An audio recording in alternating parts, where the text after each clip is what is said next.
استاد کو پڑھاتا ہے کہ آپ بارش کے نظام کو جانتے ہیں، اس کے ماں نے سکھلایا لا الہ الا اللہ محمد الرسول اللہ، کرنے والا ایک اللہ، زندگی کا دینے والا اللہ، موت کا دینے والا اللہ، عزت کا دینے والا اللہ اور ذلت کا دینے والا اللہ، بارش کا برسانے والا اللہ، زمین سے فصل کا نکالنے والا اللہ، نقصان کا پہنچانے والا اللہ، تجارت میں نفع کا دینے والا اللہ۔ جس بچے نے گھر کے اندر اس ماحول، ان الفاظوں کو بارہا سنا، اب وہ اسکول میں گیا، میں اسکول کی مخالفت نہیں کر رہا ہوں، آج کیا کہا آج کے علماء نے اس کا ستیہ کیا ہے، آپ کو راستہ دیا ہے، آپ اختیار کریں قرآن و سنت کے راستے کو، آپ اختیار کریں مدارس کے مکاتب کے راستوں کو، آپ اپنے بچوں کی دینی تربیت کا انتظام کریں، آپ اپنے بچوں کی زندگی کو، ان کے احوال پر نظر رکھیں، آپ کو سمجھ میں آئے گا۔ میں آپ کو تجزیہ پیش کر رہا ہوں، 5ویں کلاس کے بچوں کو سائنس میں ایک سبجیکٹ پڑھایا جاتا ہے بارش کے نام پر، استاد کہتا ہے کہ تم نے کبھی بارش کو برستے ہوئے دیکھا ہے؟ وہ 11 سال کا بچہ کہتا ہے جی استاد محترم ہم نے بارش کو برستا دیکھا ہے۔ استاد کہتا ہے آپ جانتے ہو بارش کیسی ہوتی ہے؟ مسلمان کا بچہ کہتا ہے بارش اللہ کے حکم سے ہوتی ہے۔ آپ کا سلیبس کہہ رہا ہے، آپ کے بچے کا درس نظامی کہہ رہا ہے کہ نہیں بارش اللہ کے برسانے سے نہیں ہوتی، وہ آٹومیٹک سسٹم سے چلتی ہے، سائنس کا ایک نظام ہوتا ہے، دنیا خود بخود چلتی ہے۔ استاد بچے کو ایکسپلین کرتا ہے اور اس کو پریکٹیکلی بتلاتا ہے، بیٹا کیا آپ کے گھر میں کبھی اماں کو چائے بناتے ہوئے دیکھا ہے، پانی کو گرم کرتے ہوئے دیکھا ہے، دال کو ابالتے ہوئے دیکھا ہے؟ بچہ کہتا ہے ہاں دیکھا ہے۔ استاد کہتا ہے جب سورج کی تپش بڑھتی ہے، سورج کی تپش سے سمندر کا پانی آسمان پر جاتا ہے بھاپ بن کر، نالی کا پانی آسمان پر جاتا ہے بھاپ بن کر، ندی کا پانی آسمان پر جاتا ہے بھاپ بن کر، جب یہ ایک ہوا کی سطح سے اوپر جاتا ہے وہاں پر جا کر ایک ابر کا گولا بن جاتا ہے جو آپ کو کپاس نما نظر آتا ہے، یہ وہاں پر جانے کے بعد رک جاتا ہے، اس پر ایک ہوا کا دباؤ بنتا ہے زمین کے گھومنے کی وجہ سے، اور اس میں جو ہے تو نظام ہے کائنات میں جو خود بخود چل رہا ہے، ہوا کا پریشر بنتا ہے، پھر اس میں آٹومیٹک کیمیکل ری ایکشن ہوتے ہیں، اس کے بعد بارش ہوتی ہے۔ بتاؤ آپ کے بچے کا ایمان کیا بنے گا؟ مسلمان افسوس کرتا ہے، ہائے وسیم رضوی کو اندر ڈال دیجئے، تسلیمہ نسرین پر بینڈ لگا دیجئے، سلمان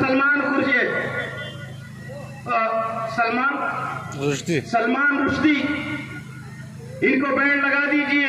یہ کون ہے؟ ملحدین ہیں اور دین کا انکار کرنے والے، اللہ کی ذات وحدت الوجود کا انکار کرنے والے، محمد رسول اللہ کا انکار کرنے والے ہیں۔ یہ چیدہ آپ نے چند مثالیں دیکھی ہیں، آپ اور اگر تھوڑا انتظار کریں گے آپ چند سالوں میں مسلمانوں کی لاکھوں اولادیں دیکھیں گے جو آ کر توحید کا انکار کرے گی، اللہ کے وجود کا انکار کرے گی۔ کیا آپ اس کے منتظر ہیں؟ کیا آپ انتظار کر رہے ہیں؟ انتظار ہماری نسلوں میں سفر کرنے کے لیے تیار ہے، لیکن میری آپ کی تیاری کیا ہے؟ میرا آپ کا لائحہ عمل کیا ہے؟ میرا آپ کا منصوبہ کیا ہے؟ میرے بزرگوں یاد رکھنا، ان مدارس سے بدگمان ہو گئے، اگلی نسلوں کو ایمان نہیں بچا پاؤ گے، ان مدارس سے ٹوٹ گئے، اپنے نسلوں کو ایمان پر باقی نہیں رکھ پاؤ گے، ان مدارس کا ساتھ چھوڑ دیا، ان علماء سے بے اعتماد ہو گئے۔ یاد رکھو باطل پہلے آپ کو ختم کرے گا، بعد میں علماء کی باری آئے گی۔ یہ بات نہیں ہے علماء نے نہ کبھی پہلے میدان چھوڑا تھا نہ آج کی تاریخ میں میدان چھوڑا ہے۔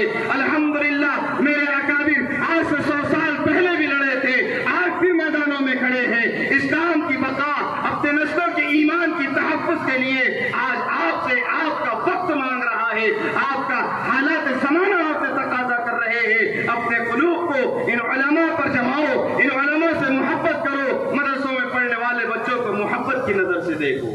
خدایا مدرسے میں پڑھنے والے بچوں کو نفرت سے مت دیکھو، ان علماء سے نفرت مت کرو، اپنے ذاتی عداوت کی بنیاد پر ان کے خلاف سماج میں زہر نہ پھیلاؤ، ان کے خلاف بدگمان نہ کرو۔ اگر آپ ان کے خلاف آپ اگر بدگمان ہو گئے تو یاد رکھو آنے والی نسلیں ایمان سے ہاتھ دھو بیٹھے گی اور اسلام کے اس ملک میں نقوش نظر نہیں آئے گی۔ اس کے لیے آج کے اس اجلاس کے اندر آپ سب عزم کریں، اللہ نے آپ کو نرینہ اولاد کی ہے، ایک ایک بیٹا اللہ کے دین کے لیے وقف کر دے، اللہ اس کی دنیا بھی بنائے گا. جو اللہ کے دین کی لیے، جو اللہ کے دین کی محنت کے لیے اپنے آپ کو کھپائے گا، اللہ 7 نسلوں تک اس کے نسلوں میں دنیا بھی دے گا، دین بھی دے گا، قیادت بھی دے گا، امارت بھی دے گا، اور اس کے ماننے والے بھی دنیا میں پیدا کرے گا. جانتے ہیں اصحاب رسول صلی اللہ علیہ وسلم کو اللہ نے نوازا ہے. آج تک دنیا چاہے کتنی ہی امیر ہو جائے، دنیا چاہے کتنے ہی تعیش کے نقشوں میں آ جائے، آج بھی اگر دنیا کا سب سے سپر پاور ملک دنیا میں کوئی عیش کی چیز ایجاد کرتا ہے، اس کی نگاہیں آگوں پر مرکوز ہوتی ہے.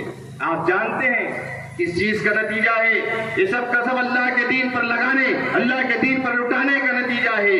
آج میں اور آپ عزم کریں کہ ایک ایک بیٹے کو اللہ نے آپ کو نرینہ اولاد دی ہے، یعنی 1 سے زیادہ بیٹے دیے ہیں. آپ عزم کریں ہم اپنے بیٹے کو مدرسہ پڑھائیں گے، صاف نسلی تعلیم بھی آپ دیجئے، اس سے کوئی اعتراض نہیں ہے، لیکن عالم دین بھی بنائیے، اسے مفسر بھی بنائیے، محدث بھی بنائیے، بہترین فقیہ بھی بنائیے، تاکہ آنے والی نسلوں کی وہ صحیح قرآن و سنت کی روشنی میں جو ہے تو لوگوں کی جو ہے تو ان کی رہبری کر سکے، ان کو راستہ دکھا سکے. اور مدارس کا تعاون کرنا، میری بات شاید کسی کو بری لگ جائے، ان مدارس چلانے والوں سے پوچھو مدارس کا کیا حال ہے. ہاں اگر ایک ہاتھ کی کارگزاری آپ کے پاس میں کوئی ایسی ویسی پہنچی ہے، کوئی بات نہیں ہے. آپ نے کبھی نہیں سوچا سینکڑوں اسکولیں اور کالجز چلتی ہے، اس میں ایک آدھ صحیح ہوتی ہے، 95% میں کرپشن ہوتا ہے.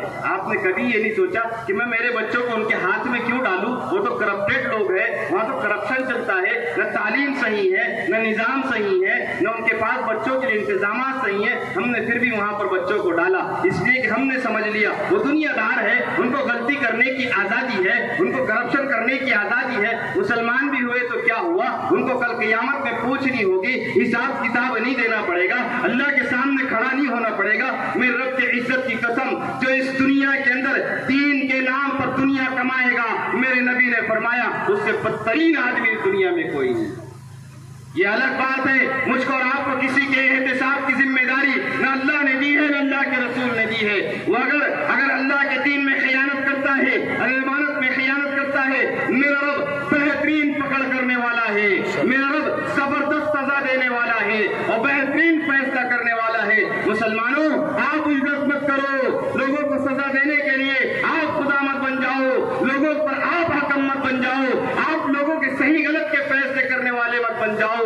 آپ تجزیہ کرو، متقی لوگوں پر اعتبار کرو، اللہ کے خوف کو جاننے والے، اللہ کے نام پہ مرنے والوں پر اعتبار کرو، اپنے بچوں کو ان مدارس والوں کے حوالے کرو.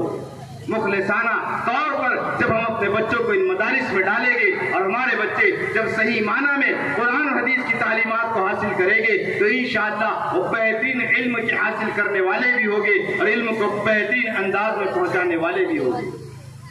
میں بات کر رہا تھا مدارس کے تعاون. آپ نے تعاون ضرور کرنا، یہ بات نہیں ہے کہ میں چندے کی بات کر رہا ہوں، مال کی. تعاون لوگوں نے سمجھ لیا، تعاون کی بات آئی تو مسلمانوں کو ایسا لگتا ارے باپ مولوی صاحب نے تعاون بول دیا، تشکیل کرتے ہی 2 5 ہزار 10 50 ہزار روپے.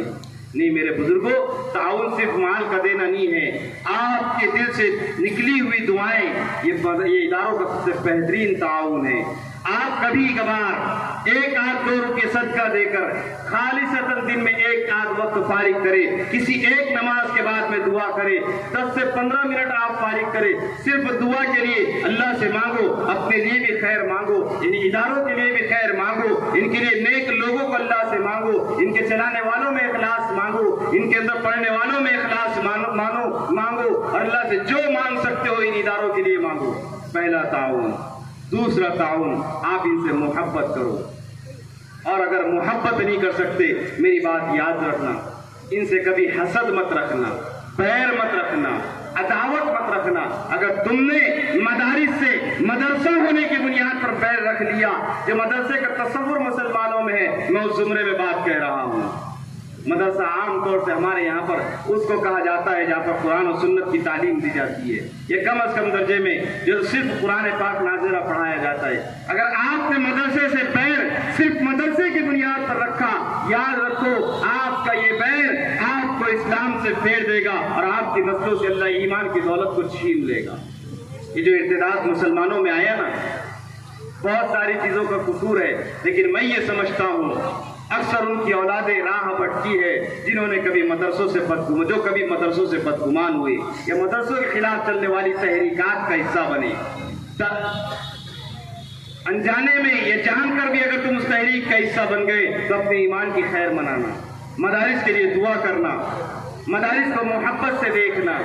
ایک تعاون یہ ہے جب مدارس کے خلاف کوئی بات کرے، کسی عالم دین کے خلاف کوئی بات ہو، آپ نے اس مجلس کو چھوڑ دینا، نہ اس کی بات کو سننا نہ اس کو آگے بڑھانا۔ سوشل میڈیا پر خاص طور سے فیس بک ٹویٹر پر اگر کوئی ٹرینڈ چلے، واٹس ایپ پر کوئی تحریر آئے، کوئی ویڈیو آپ کے پاس میں آ جائے، کوئی بہروپی آپ کو سفیروں کی نظر میں مل جائے، آپ نے ان کے ویڈیوز کو آگے مت بڑھانا۔ میں اور آپ خوب جانتے ہیں کون حقیقت والے ہیں اور کون بہروپیے ہیں۔ آپ اس کا ایک بہترین علاج یہ ہے، آپ اپنے علاقے کے اپنے بستی کے علماء کے پاس لے جائیں۔ کوئی ادارے والے اگر آپ کے پاس